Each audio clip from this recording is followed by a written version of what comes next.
மனம் அழிக்காக இருந்தால் முருகன் உன் உள்ளத்துல இருக்க மாட்டார். அதனால மனசை சுத்தமா வச்சுக்கணும்.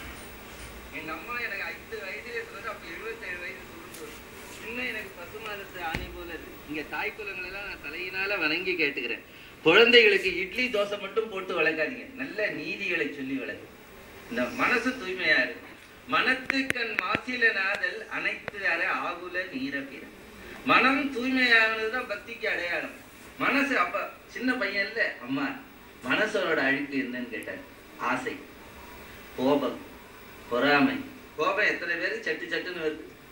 எதுக்கு எடுத்தாலும் வெடுக்க வெடுக்குன்னு கோபப்படுறாங்களே. கோபமே இருக்கக்கூடாது. மனசுல கோபம் இருந்தாவே எல்லாரும். வெறுப்பு, எவ்வளவு பேரு வெறுப்பு.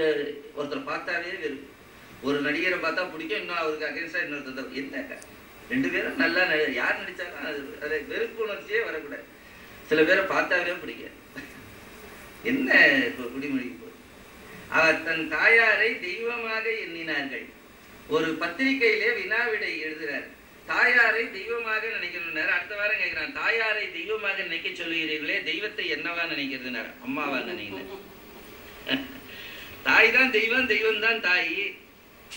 ஆசை உடையவன் அரக்கன், பற்று உடையவன் விலங்கு, அன்பு உடையவன் மனிதன், அருளுடையவன் தெய்வம்.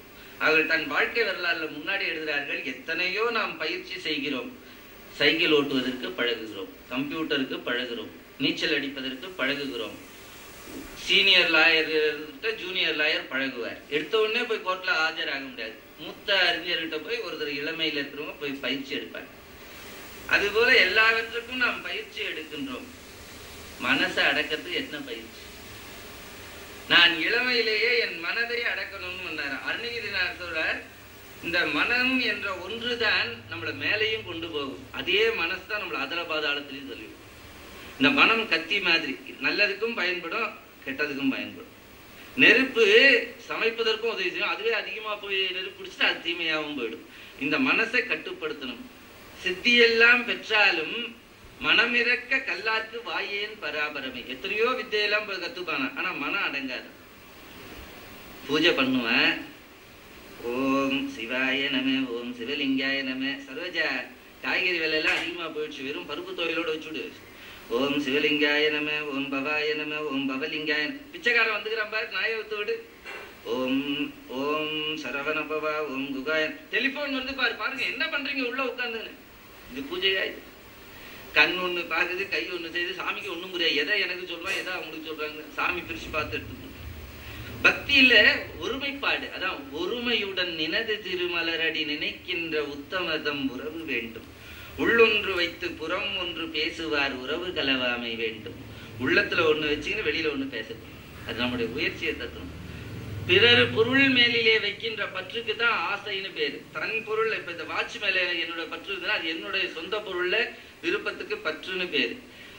ஆசையும் போகணும், பற்றும் போகணும். பிறவி தொலையத்துக்கான வழி சொல்றேன். நம்ம பிறவி போகணும்னு ஆசை போகும். அவா என்ற எல்லா உயிர்க்கும் பிறப்பு ஈனும் வித்து. வள்ளுவர் சொல்றார். திருக்குறள் மாதிரி ஒரு நூல் கிடையாது, அவர் சொல்லாததே கிடையாது. நமக்கு அவா இருக்கின்ற வரை பிறவி வந்துகினே இருக்கணும். பற்றவா வேரோடு பசையறனார் கம்ப நாட்டாழ்வார். அற்றது பற்றலில் உற்றது வீடுனார் நம்மாழ்வார். என்னைக்கு பற்று போதோ அன்னைக்குதான் நம்ம வீடு கிடைக்கும். ஆகையினாலே ஆசையும் பற்றும் இளமையிலேயே இல்லாமல் இருந்து எந்த பொருளையும் பற்றும் ஆசையும் இருக்கக்கூடாது. அதுதான் மறுவு பெண் ஆசையை யான் மறக்கவே வேண்டும் என்றார். பெண்ணை வெறுக்க சொல்லல, பெண் ஆசையை வெறுக்க சொன்னார் வள்ளல் பெருமானார். அதாவது தன் மனைவி இருக்க வேறு பெண்ணை விரும்புவதுதான் பெண் ஆசை. தன் பொருள் இருக்கிறது பற்றுன்னு பேர். வாரியார் சுவாமி அவர்கள் அந்த எனக்கு சொல்லும் போது சொன்னாங்க, பெண்களுக்கு சொன்னது. பெண் குலத்தை மிகவும் உயர்வாக நினைத்தவர்கள் வாரியார் சுவாமிகள். அவர்களுக்கு அவங்க வாழ்க்கையிலே சொல்றாங்க, இன்னும் பூரண சுதந்திரம் பெண்களுக்கு வரவில்லை என்று அவர் கருதினார். பூரண சுதந்திரம் கிடைக்கல. இன்னும் இருந்தாலும் மாமனாருக்கு பயந்தது, கணவனாருக்கு பயந்தது. அவர்கள் பெண்களுக்காக ஒரு நெறி சொல்றார். ஆவதும் பெண்களாலே அழிவதும் பெண்களாலே.